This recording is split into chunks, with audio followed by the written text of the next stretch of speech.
इस समय दुनिया के हर कोने में मौजूद इंडस ग्रुप के लोगों को मैसेजेस आने लगे थे। चाहे वो कहीं भी हो या उनकी पहचान कुछ भी हो, सभी को अपने फोन पर एक मैसेज मिला। मैसेज फ्रॉम इंडस ग्रुप, शिवाय माहेश्वरीज बैंक। इस हड़बड़ी में देव अंदर आया। क्या बात है, इतना हंगामा क्यों हो रहा ऑफिस में? देव वही लड़का था जिसने नंदिनी को साथ सोने का ऑफर उस पार्टी में दिया था, और दिनेश देव का चाचा था, जिस बात से शिवाय अनजान था। ये तेरे सर पे चोट कैसी? देव ये जानता था कि उसके चाचा उससे ये सवाल जरूर पूछेंगे। कुछ नहीं, वो एक पार्टी में गया था, थोड़ा सा झगड़ा हो गया था। ये सुनकर दिनेश की भाव तुरंत बदल गई। नाम बोल उसका। इंदौर शहर में किस माइकलाल में हिम्मत है कि तुझ पे हाथ उठा सके? देव बताना तो चाहता था, लेकिन बताता भी तो क्या कि एक निकम्मे पति से मार खाई थी उसने। ये उसकी शान के खिलाफ था। वो एक लड़का था और उसके कुछ दोस्त थे, अकेला होता तो बताता। देव हिचकिचा रहा था। दिनेश को इस बात की भनक लग चुकी थी। क्या चाहिए बोल। देव हिचकिचाते हुए बोला, चाचा, आपके फ़ोन में उन लोगों के नंबर है ना जो मेरे लिए उस लड़के के हाथ पैर तोड़वा सकते हैं? आप मुझे वो नंबर दे सकते हैं? मेरा एक काम करवाना था मुझे। देव की बात सुनते ही दिनेश ने धीमी आवाज में उसे समझाया, तू मेरे बेटे जैसा है, इसलिए बता रहा हूँ। अभी हालात ठीक नहीं है, कुछ उलट पुलट हो गया तो लेने के देने पड़ जाएंगे। ये सुन के देव ने अपनी बात पर थोड़ा और जोर दिया।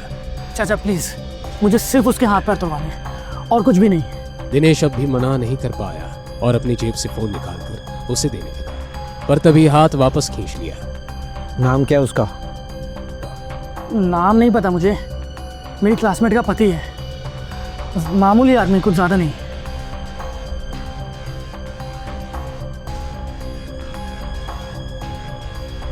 एक बात और, अगर कुछ कांड हुआ ना तो मुझसे बुरा कोई नहीं होगा। फिर याद रखना, ये चाचा नहीं होगा तेरा। देव ने ये बात समझाने का नाटक किया और तुरंत वहां से निकल गया।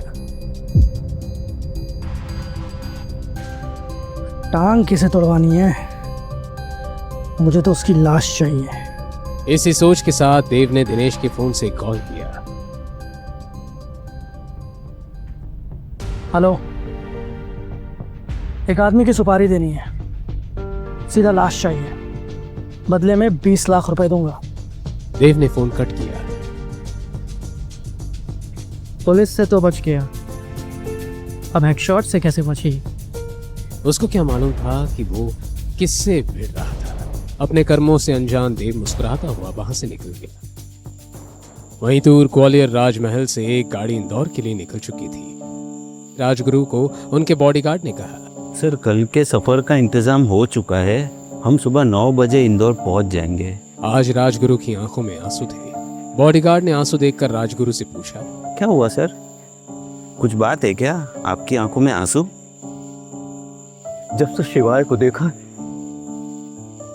तब से खुशी के ये आंसू थम नहीं रहे हैं। इतने सालों से इंतजार था इस पल का, 3 साल हो गए उसे देखे बिना, और अब कल उसे देखना नसीब होगा। जय महाकाल, जय महाकाल की जय।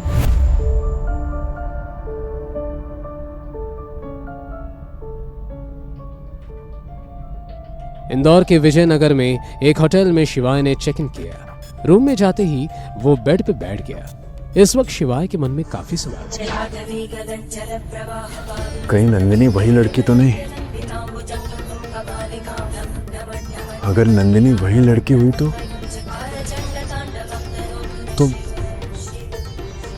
कैसे अपना पाऊंगा मैं उसे? मेरी इज्जत का क्या होगा? सही कर रहा हूं या गलत, कुछ समझ में नहीं आ रहा मुझे।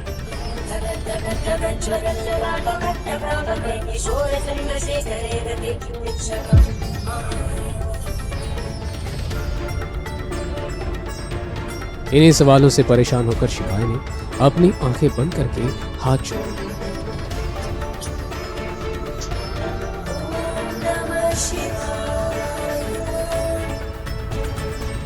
ओम नमः शिवाय। ओम नमः शिवाय। ओम नमः शिवाय। ओम नमः शिवाय।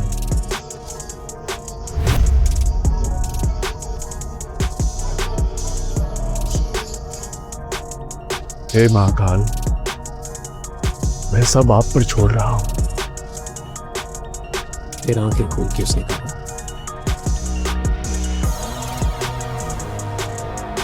कल कोर्ट में मिलते हैं नंदिनी बजाज, तैयार रहना। अगली सुबह नंदिनी और यश फैमिली कोर्ट जाने के लिए रेडी हो चुके थे, लेकिन शिवाय का कहीं अता पता नहीं था। रेखा भी उसी को ढूंढ ढूंढ कर परेशान थी। पता नहीं कहाँ गया है निकम्मा शिवाय। ऐसे तुम्हें डिवोर्स का लालच देकर ना जाने किस बिल में छुपाई चूहा। छोड़ो ना मॉम, यहाँ नहीं तो वहाँ आ जाएगा। और वैसे भी आज तो कैसे भी करके मैं उसे डिवोर्स देकर ही रहूंगी। So you don't worry. चल रही? यस।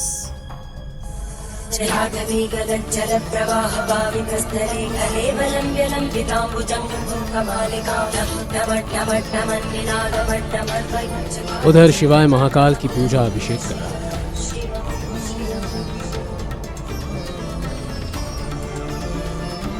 पूजा के बाद उसने जमीन को छूकर साष्टांग प्रणाम किया और मंदिर से बाहर निकल गया। आज उसके चेहरे पर ऐसा तेज था जो उसने जिंदगी में कभी महसूस नहीं किया था। जिन लोगों ने अभी तक उसे धुतकारा था, अब वो उन सब लोगों को बता देना चाहता था कि असली शिवाय कौन था। इधर दूसरी तरफ बजाज फैमिली के सभी लोग और यश फैमिली कोर्ट पहुंच चुके थे और शिवाय का इंतजार करें। नंदिनी अपने वकील से बात करने चली गई थी। रेखा और यश दोनों अकेले ही रह गए थे। बेटा जी। मेरी बेटी को खुश रख पाओगे ना? जी बिल्कुल, खुद से ही हो सब। और वैसे भी मेरी कंपनी बहुत बड़ी बिजनेस डील करने वाली है, वो भी इंडस ग्रुप के साथ। तो आपको टेंशन लेने की कोई ज़रूरत नहीं है। एक बार वो डील फाइनल होगी, उसके बाद आपकी बेटी करोड़ों में मिलेगी। वाह, इंडस ग्रुप, वो तो बहुत बड़ी कंपनी है। बेटा सच बोल, मुझे भी बहुत शौक था खेत कूद करने का, लेकिन मेरी उम्र की वजह से मैं करोड़ों का बोझ नहीं उठा पाती। बस लाखों से ही खुश हो जाऊंगी। क्यों नहीं, इधर आपकी बेटी मेरी हुई और उधर सब कुछ आपका। इतना सुनकर रेखा को तसल्ली हुई कि उसे फ्यूचर की चिंता करने की कोई जरूरत नहीं। दूसरी ओर शिवाय अपने वादे के मुताबिक कोर्ट पहुंचा और नंदिनी को उसके वकील के साथ देखा। उसे देखकर शिवाय के मन में एक अजीब सी उलझन मच गई। नंदिनी, आज आखिरी बार तुमसे पूछ रहा हूं, 12 साल पहले जो कुछ भी हुआ था, क्या तुम्हें सच में याद नहीं है? 12 साल तुम्हारी घिसी पिटी बातें सुनते सुनते ना मेरे कान पक गए। तो अपनी बकवास बंद करो और डिवोर्स पेपर्स पे साइन करो। नंदिनी ने शिवाय का ऑर्डर दिया और उसके सामने पेपर्स रख दिए, मानो उसे इस दिन का बरसों से इंतजार रहा हो। Don't do it, do it. Nandini, इस फटीचे को डिवोर्स देकर तुम बहुत अच्छा करोगे। बजाज फैमिली के टुकड़ों पर पड़ने वाले अब तेरा क्या हुआ?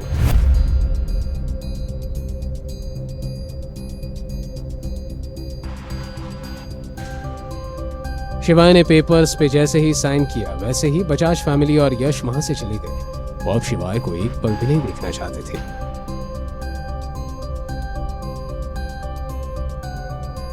शिवाय कोर्ट के बाहर निकला ही था कि एक लग्जरी कार कोर्ट के सामने आकर रुक गई। कार का दरवाजा खुला,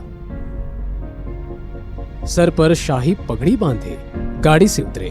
शिवाय को सामने देख के वो खुशी से फूले ना समाये। शिवाय राजगुरु को देख खुश हुआ। शिवाय ने उनके पैर छुए।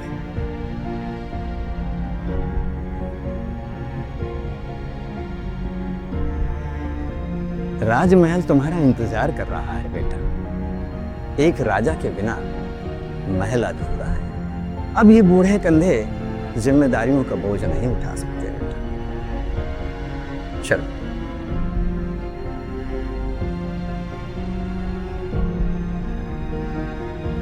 शिवाय मन में एक पहेली लिए अपने पुरानी दुनिया में वापस लौट रहा था। तभी फोन बजा।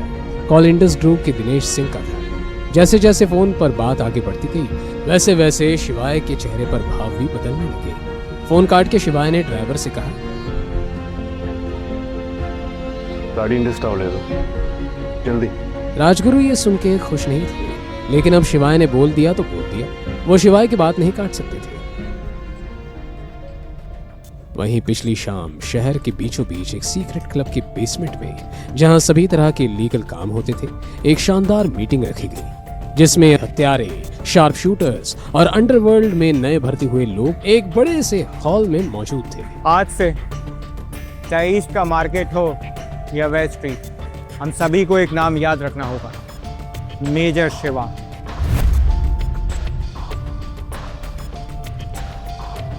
अब क्योंकि मेजर ने फिर से आने का फैसला किया है तो हमें अपने मतभेद त्याग कर उनका स्वागत करना चाहिए। भूलिएगा मत, मेजर ने जो हम सब लोगों के लिए किया। मीटिंग जोरों शोरों पर थी। टेबल बजाकर सभी ने इस बात का समर्थन भी किया। पीछे खड़े दो नए किलर्स तागा और तेजा थोड़े कंफ्यूज थे। ये कौन है? किसकी बातें हो रही है? तू जानता है क्या? ना, बिल्कुल नहीं। वो देखा HR बैठा है, चल उससे पूछते।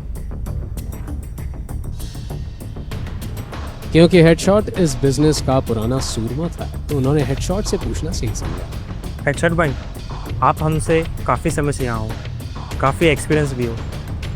क्या आप जानते हैं ये मेजर शिवा कौन है? माँ कसम, अगर ये पार्टी नहीं चल रही थी ना तो तुम दोनों को जिंदा गाड़ देता और हमारे सामने खड़े होने की हिम्मत की। क्या तुम लोग जानते हो 5 साल पहले क्या हुआ था? यही तो हम जानना चाहते हैं। 5 साल पहले अंडरवर्ल्ड पे एक सनकी आदमी आया था। वो भी किसी को मार देता था, काट देता था, यहाँ तक के जला भी देता था। पर उसका एक सपना था, पूरे इंडिया के अंडरवर्ल्ड पर राज करने का। तो कहते हैं ना, हर कहानी में विलेन को मारने के लिए हीरो को आना पड़ता है, और अपनी कहानी का एक ही हीरो है, मेजर शिवा। जब मेजर आए ना, उस बंदे की हालत पतली कर दी, यहाँ तक के रातों रात उसकी बनाई हुई अंडरवर्ल्ड तबाह कर दिया। मुझे आज भी याद है उनके गले का रुद्राक्ष माला। फिर क्या हुआ? उन्होंने सभी को चित्ते भीतर कर दिया। अपनी नाकों से देखा था 735 प्रोफेशनल किलर को मारते हुए, और वो भी बिना किसी हथियार के। उस बंदे की संगत में मैं भी न जाने कितने मासूमों की हत्या की। फिर क्या था, मेजर ने मुझे इतना मारा, चेहरे पर दाग दिख गया। इस दाग के ताव पे मैं उनका भक्त हो गया। महादेव का रूप है वो। हम जैसे बुरे लोगों के साथ भी इतना अच्छा किया। ये निशान आज भी मुझे उनकी याद दिलाता है। ये सुनकर तागा और तेजा की आंखें फटी की फटी रह गई। उन्हें बिल्कुल यकीन नहीं हुआ कि धरती पर कोई इस तरह का आदमी भी हो सकता है। अच्छा, तुम्हें क्या लगता है तुम कुछ भी कहोगे हम और उस पर यकीन करेंगे? क्या तुमने देखा है उन्हें कभी? मिले हो कभी उनसे? उस अंधेरी काली रात में एक अकेला शेर सभी की दिलों पे भारी पड़ा, समझे? निकले यहां से।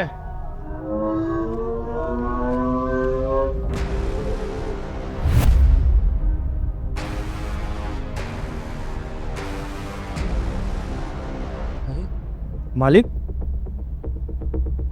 देव बोल रहा हूँ, दिनेश का भतीजा। माँ कसम, छोटे मालिक, आपकी आवाज़ डिट्टो मालिक जैसी है। बताओ क्या काम है? एक आदमी का एनकाउंटर करवाना था। माफ़ कीजिएगा, अभी मैं कोई काम नहीं ले सकता। 5 लाख दूँ तो भी नहीं? माँ कसम, बात पैसों की नहीं है। अभी समय ठीक नहीं चल रहा है, कुछ रूल्स है जो मुझे फॉलो करना पड़ता है। और अगर 10 लाख दूँ तो? आप समझ रहे हैं मालिक, मैं मजबूर हूँ, मैं नहीं कर सकता। और अगर मैं 20 लाख दूँ तो? अरे मालिक, 20 लाख में मैं खुद को गोली मार लूँ। आप उसका फोटो भेज दो। उसका नाम क्या है? शिवाय नाम है उसका, बजाज फैमिली का दामाद। फोटो भेजता हूँ उसकी। ओके।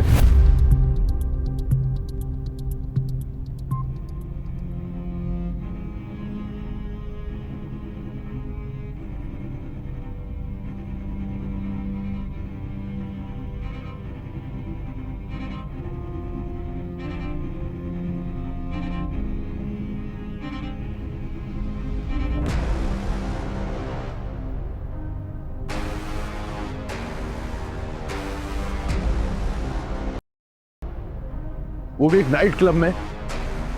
मुझे एड्रेस बताओ उसका।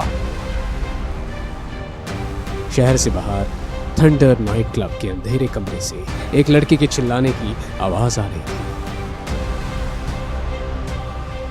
उस आवाज में दर्द छलक रहा था। क्या सच में वो लड़की वही थी जिससे शिवाय ने 12 साल पहले वादा किया था? और ऐसा क्या हुआ था उस लड़की के साथ कि शिवाय ने उसकी जगह नंदिनी से शादी कर ली?